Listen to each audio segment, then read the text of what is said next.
All right, out in the shop here today, just going handheld real quick. Doing a update on a video I did a number of years ago.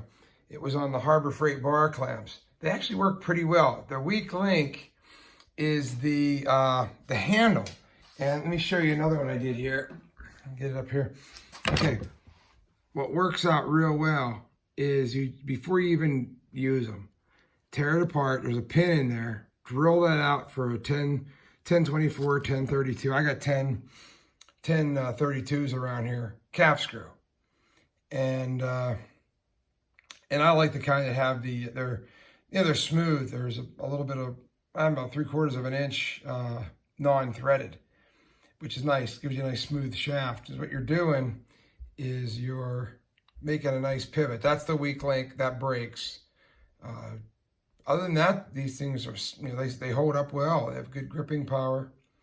But I had another thing happen today.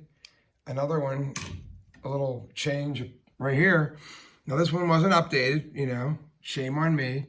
But also the handle broke.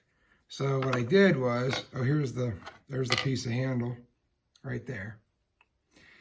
And so I hear again, apologizing for the handheld here, but so I cut a new handle out. Now that stuff is cool. Let me pause real quick. All right, we're back. This is a piece of that plastic. Now what this is, believe it or not, is restroom the walls in some restrooms. It's actually double, it's thicker than this. This was actually ripped on a table saw to get it to 1/2 inch. But I got, you get one wall, it's like a lifetime supply. This is high density polyethylene, I think. HDPE is what they call this crap. I'll tell you what, it's slippery, it's strong, it cuts like butter with a bandsaw. You can carve it, around the corners up with just by scraping it, using scraping with a like a box cutter. You can scrape around the corners. So I cut this out on the bandsaw. I don't even have a good bandsaw. This was my metal cutting bandsaw, so I can't really get the nice curves. Could have actually followed the lines and put the finger holes in, but it really doesn't matter. The key point is the pivot point and the end. Now what I did is I use a Forstner bit to do to create that countersink, because you'll see there's a right here. You need a countersink to get that, so that way the housing actually does support some of it, but the pin does the job.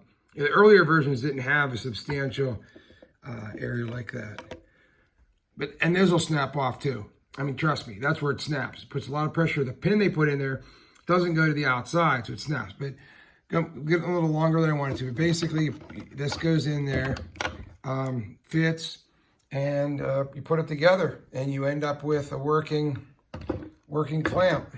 Like I said, I have a couple of these I've done. I use them a lot, and that's the only thing I found was a problem. So, okay, thanks for watching.